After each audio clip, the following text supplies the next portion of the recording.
You ask Tiger to solve. This deals with linear equations with one unknown.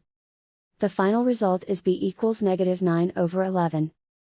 Let's solve it step by step. Simplify the expression. Simplify the arithmetic.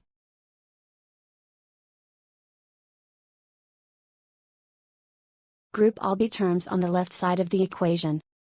Add b to both sides. Group like terms. Simplify the arithmetic.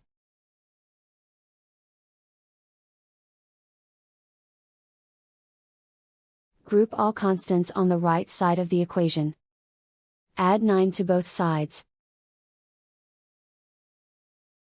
Simplify the arithmetic.